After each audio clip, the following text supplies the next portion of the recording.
On. What's the key for the quarterback? Get out of your hands in a hurry. And that was a quick little completion. Got the job done for a first down. Clemson now with a 1st and 10. Back to throw is Cooper. Off play action. Toward the right sideline, but it's incomplete. Not sure what you're thinking here, partner, but I believe the officials have done a nice job here getting together and then coming out and indicating that there was a receiver in the area. Absolutely, and he was in the area. Correct call made, no grounding. On 2nd down, Jewell, and only able to get 2 here. Stopped at the 30. After getting stuffed on 1st down, not much better there. 2-yard gain. We haven't seen much from him running the football here in this 1st quarter. No, you're right about that. We haven't seen much of him at all so far. They've stacked him up pretty well, but when you're trying to run the football, sometimes you got to play the long game. Keep handing it to him, and some of those runs that aren't working now, they turn into 6, 7, 8, and maybe more later on. Looking middle, and that's complete. And they'll work it inside the 15-yard line before it's all said and done. First time they've hooked up here. Good for 17 and a 1st down. When this offense can get their tight ends involved, they can move the football. Here, a nice route, able to look it in, and picks up the 1st down. His pass caught at the 4. And he couldn't quite get there. Tackled down at the 1. It's a nice pickup of 12 yards, and it gives him a 1st and goal. Trying to get one more in here before the quarter breaks.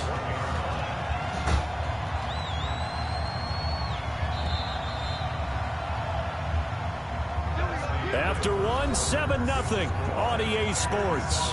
Back alongside Charles Davis, I'm Brandon Gaudin. This long drive continues here to start the 2nd quarter as they go to work on a 1st and goal.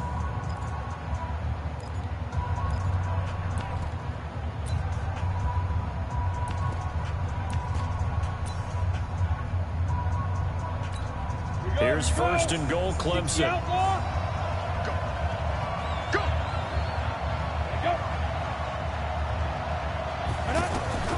Cooper now. From the gun, he'll throw. Looking end zone, but it's incomplete.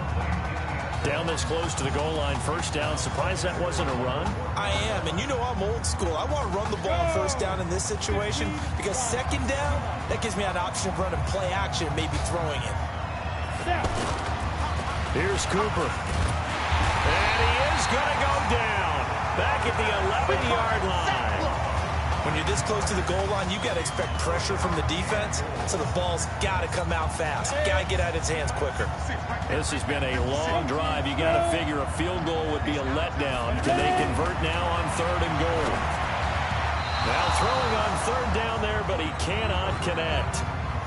Well, so a drive that spans all that time, and yet you may only come away with 3 points here. Well, your defense, all right, they actually like these long drives. They get to rest over on the sidelines for a while. But when you're not finishing with points in terms of touchdowns, that's frustrating. They've got to figure out how to close out these long drives and get 6s instead of 3s.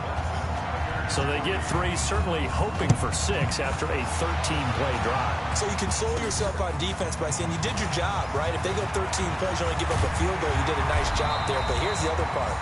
13 plays, you don't force any mistakes, you don't take the ball away. Maybe that's the way they should look at it.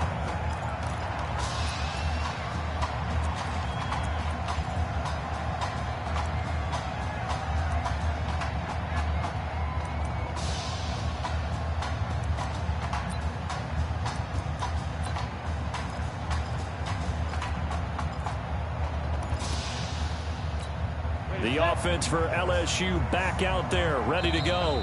And they're hoping to redo their efforts in the last drive when they got into the end zone. And just think of what it's like now on the sideline, because when you score a touchdown, you have to go over and look at the tablet and see what you did on the last drive.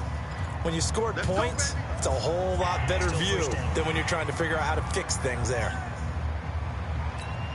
The delay of game backs him up 5, 1st and 15. Off the play fake, he'll look to throw. Nowhere to escape, and he goes down. I think that's an example of how the game speed is different than in practice, because in practice, you might not be going full speed. A lot of guys in shorts coming your way, so it's going to be a big key to see how he adjusts how the speed really picks up in this game and if he's able to get rid of the football. And think about it, Charles. That's the first time he's hit the ground with a sack since his high school days. He played in a couple spring games, but those were non-contact for the quarterback. Yeah, he rifles one that's intercepted. Picked off at about the 31. They had him back deep, got the interception, and now they start inside the 10. Partner forgets starting inside the red zone. They're inside the green zone. From the 10-yard line in, a lot of teams call it that because that's the money zone. Get it into the end zone and make your cash. And that is caught. Touchdown, Clemson. From 8 yards out, and Clemson has taken the lead. Well, that didn't take long. The turnover instantly almost turning into points. And when that happens, a lot of teams have the mentality of let's strike right now. You've got them off balance after the turnover or the takeaway. Let's go get it. And that's exactly what they did. Extra point up and through. And the lead is now 10-7. So after the touchdown, Clemson back out there to kick this thing away. This fielded at the 2. And he'll get across the 20 before he's brought down at about the 23-yard line.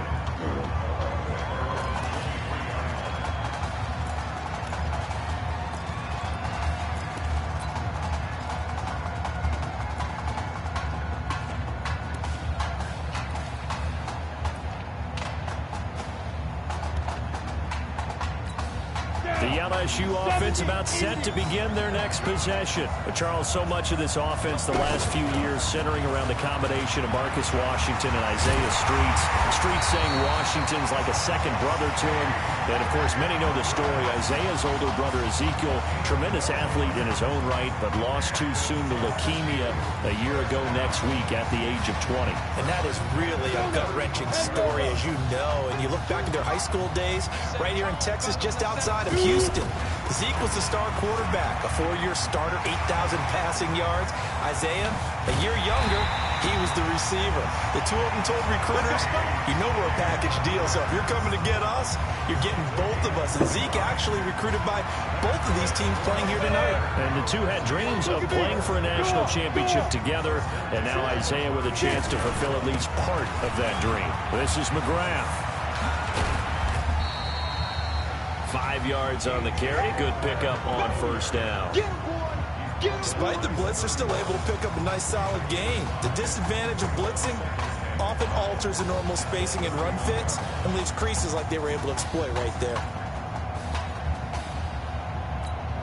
After the pickup of 5, here's 2nd and 5. Now Deku. 12 yards there and a first down.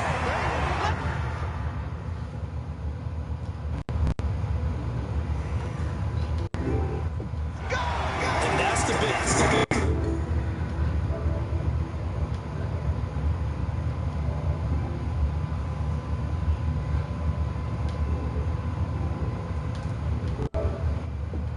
MO right there. Running through tackles, keeping the sticks moving forward.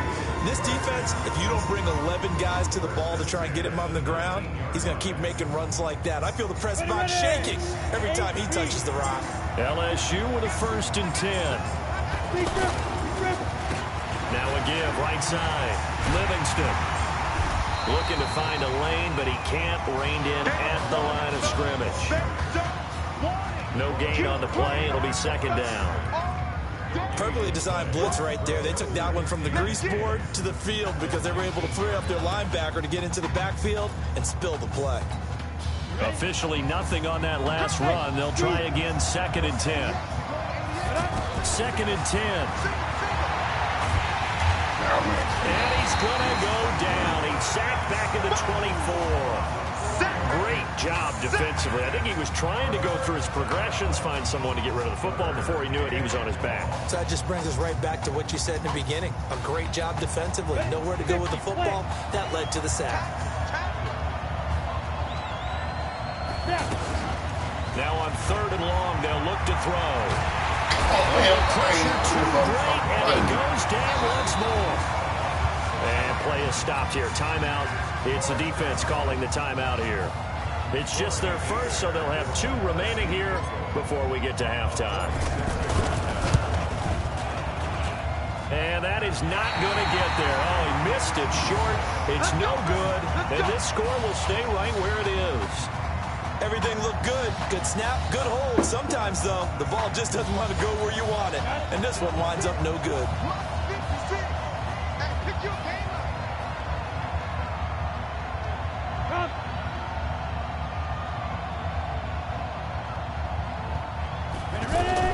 Cooper throwing on first down. And that is incomplete. He couldn't hold on through the contact. Brings up second down.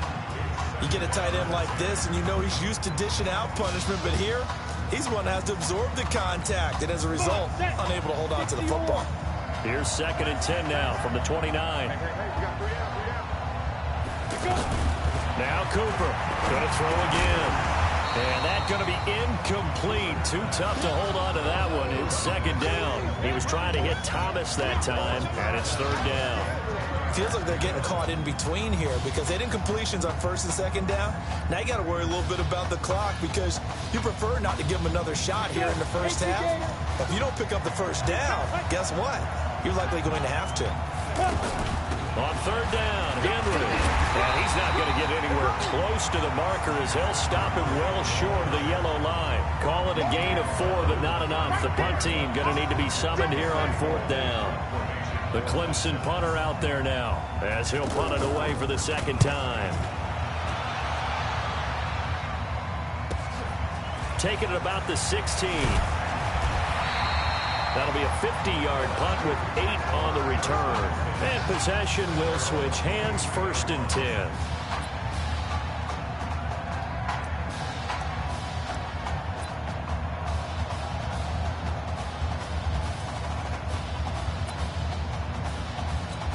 The offense for LSU back out there, ready to go. And now with still more than a minute to go in what's been a tight game, you figure we'll try to see them move the ball downfield. And remember, they get the kickoff to start the 2nd half, so this is a golden opportunity for them to go down there and put up a couple of 6s back-to-back. What a momentum swing that would be. Yeah, you might be able to get a 2-for-1 without ever even giving up the football. The last run got 3. Now here's 2nd and 7. Here's a 2nd and 7. Going down the middle, and it's complete. And he'll be taken down, but not before they work it across midfield.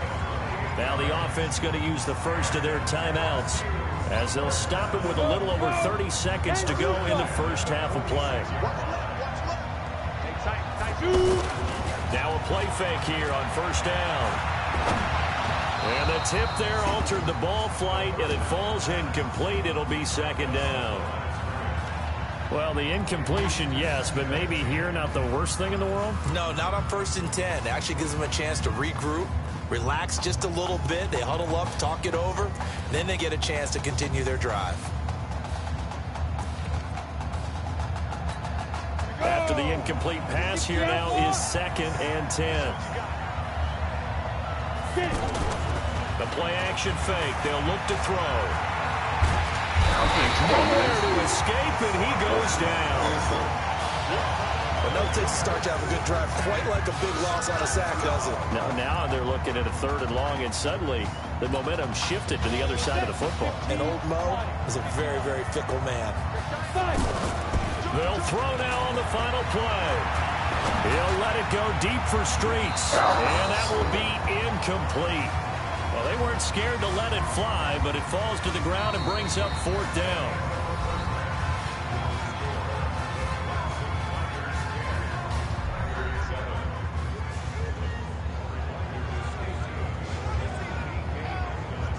Hey, kid. Just want to check in with you. How'd you feel about the first half? Hey, let's do it in the 2nd half, baby. Come on. I definitely could have played better. We got another half to go. Just got to get back there and get on the same page as these guys. Get back out and get after it. That's right. That's all you can do. Just make sure you relax. The 2nd half is going to be fine.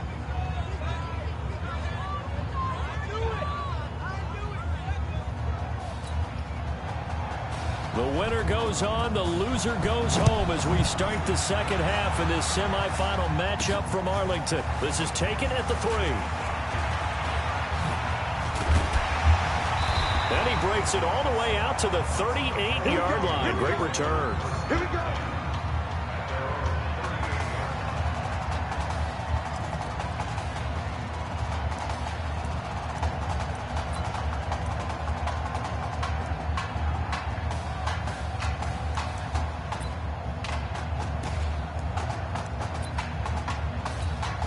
LSU offense about set to begin their next possession. They're down here, but very much in this game. What's the tonality of a coach's talk when a game is within striking distance like this at intermission? Typically, what they're doing is emphasizing the things that went well in the first half and wanting more of that. Sure, you've got to go over some of the errors and clean up some things because there's a reason you're down. But overall, I think they want to stay positive, stay up with this team. We're just starting the second half, and we've got the football. Let's go ahead and punch it in, and then we'll take it from there. See how that recipe works. On the ground, Deku. And he'll get it out a couple yards shy of midfield at the 48. 7 yards there and a first down. We use the word relentless a lot with guys who are aggressive on the field. In this case, it really fits, doesn't it? How about his ability to break tackles and his feet never stop moving? 1st and 10, LSU. They'll run here with Deku. 5 yards is the tally on first down. That brings up 2nd and 5. I call that play a success. A nice inside run sets up a very manageable second down. A very solid gain on that play.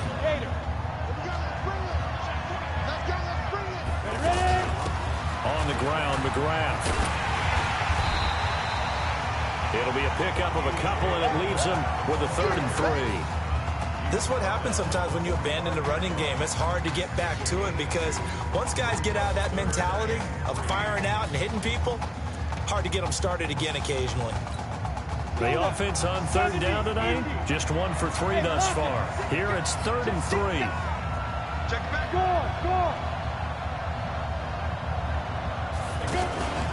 On play action, they'll throw.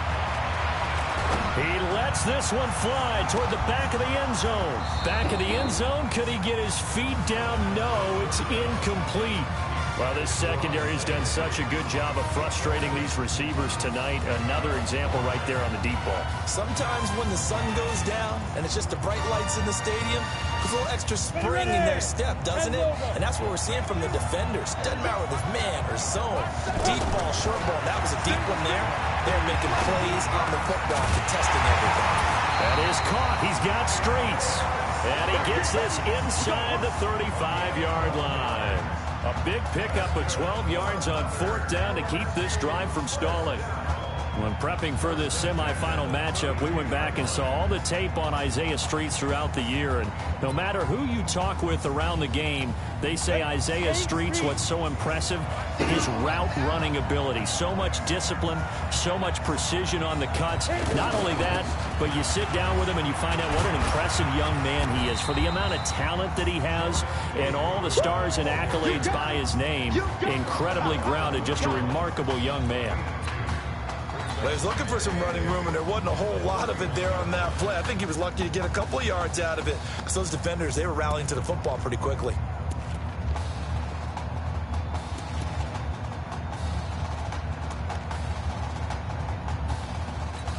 The last run got a couple. Here's 2nd and 8. Here's a play fake as they set up to throw. Oh, he's going to let this go for the end zone. Oh, he almost had it for the pick. A great chance there for the interception in the end zone. Instead, 3rd down. This defense is continuing to contest every deep ball that is thrown downfield. And, look, it doesn't matter whether you're playing man or zone. Eventually, that becomes man on man. And you've got to trust yourself and go up at that moment of truth and make a play on the football. Looking to throw. And almost picked off. I guess the good news for them now, it's 4th down. We've seen these defenses make enough opportunistic plays to keep this one low scoring. Flying around, making plays on the ball, and we see yet another errant throw as a result. Now whistles come in. We're going to get a timeout here by the offense. It's just their first, so 2 remaining as they burn one here in this third quarter.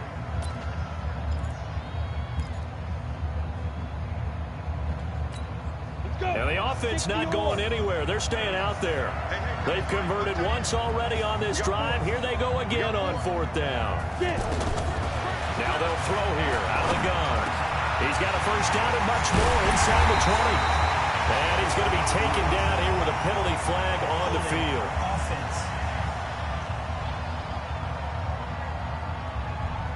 Well, there have been a ton of sacks. They were just trying to prevent another. So what you're telling me is the conventional way has not really worked for them, huh? Not at all. Not at all. So he tries to grab him here, and they still get caught.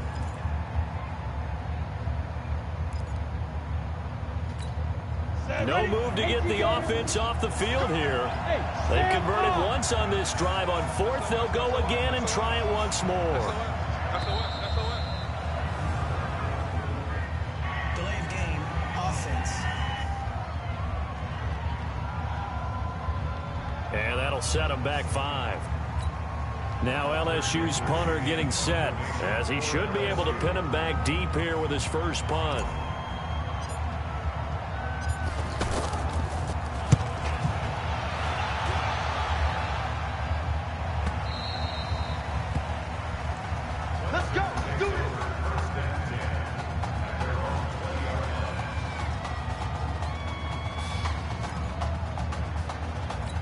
Now we take a glance at the offense as they work their way back out for their first possession of the second half. Their defense has done the job. Now it's the offense's turn as they've got it 1st and 10. And he'll go down at the 26 following a gain of 6.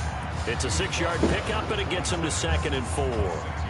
Let's talk a little football 101 here, because one of the keys to advancing the ball downfield, success on 1st down. Huge difference, as we know, between 2nd and 4 and 2nd and 8 and 9.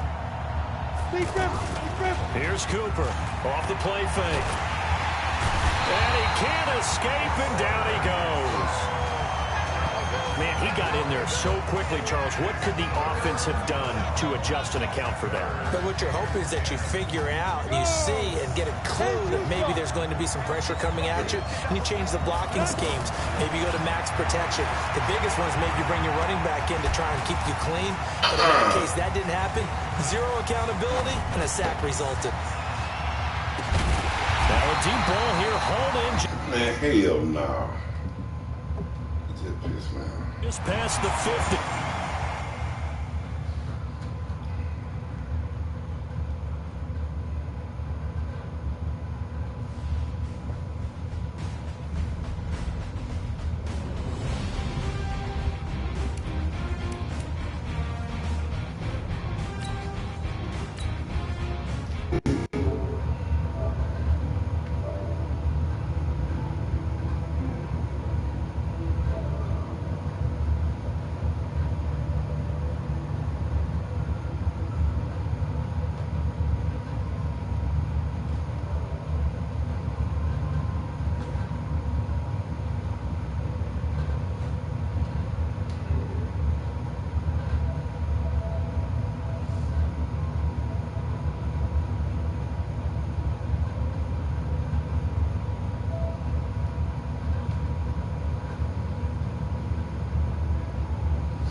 Sticks is out that motherfucker, boy. Little thing, little thing. My shit, man.